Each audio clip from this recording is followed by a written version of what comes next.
Yan, hello, what's up mga kapanalig, no? Marami nagtatanong, bakit nga ba ako nag-post regarding sa pagiging transgender ko at bilang isang CFD? Sinadya ko pong gawin yan kasi unang-una, para malaman nyo kung matatanggap nyo pa rin ba ako sa kabila ng pagiging transgender ko. Kasi, ang nakikita nyo sa akin, yung mga kapintasan ko, mga kahinaan ko nakatago, 'di ba? Katulad ngayon, 'di ba? Parang napaka-typical ko. Kaya ipinakita ko sa inyo yung kapintasan ko kung saan ako pwedeng mabash at mahusgahan. So bakit ko ba yun ginawa?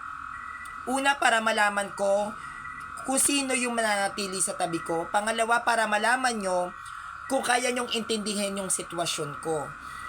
Ginawa ko yan para maging open-minded yung mga sumusubaybay sa akin, hindi para i-tolerate, kundi maging open-minded kung bakit may mga bakla na napipilitan magbra kasi may mga transitions o pagbabago na nangyayari sa aming katawan. At sinadya ko pong ipakita yan sa inyo para malaman nyo kung paano nyo maiintindihan. Ang panahon natin ngayon ay nagbabago at pamoderno na ng pamoderno. Isang araw marami ng mga trans din na ang magtatanggol sa ating simbahan. At gusto ko habang maaga pa lang, ino-open ko na yung mga mata ninyo na may mga bagay na alam natin na hindi natin gusto pero mangyayari at mangyayari yun. Hindi ko po sinasabi na yung mga bakla dito dapat maging transgender kayo, maging mukha kayong babae. Huwag nyong gagawin yan hanggat maaari. Ako po, ang pagbabago ng itsura ko, ang pagbabago ng katawan ko, nagsimula yan sa panahon na hindi ko pa kilala si Kristo. Ako po ay nagtitake ng mga hormonal pills, nag-i-injections ako, kaya nagkaroon ng malaking pagbabago ang katawan ko, na which is, hindi po ako pwedeng hindi magsuot ng bra.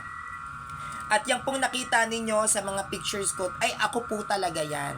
No, para inopen ko lang po kayo na ito ang iniidolo nyo, ito ang itsura.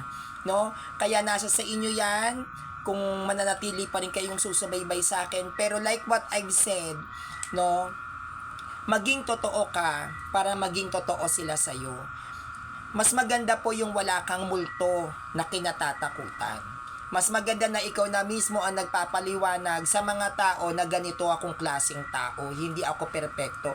Kaya nga po pansinin ninyo, ang una kong pinakikita sa inyo, yung mga bagay kung saan kayo madidismaya, yung mga bagay kung saan kayo magagalit sa akin. Bakit?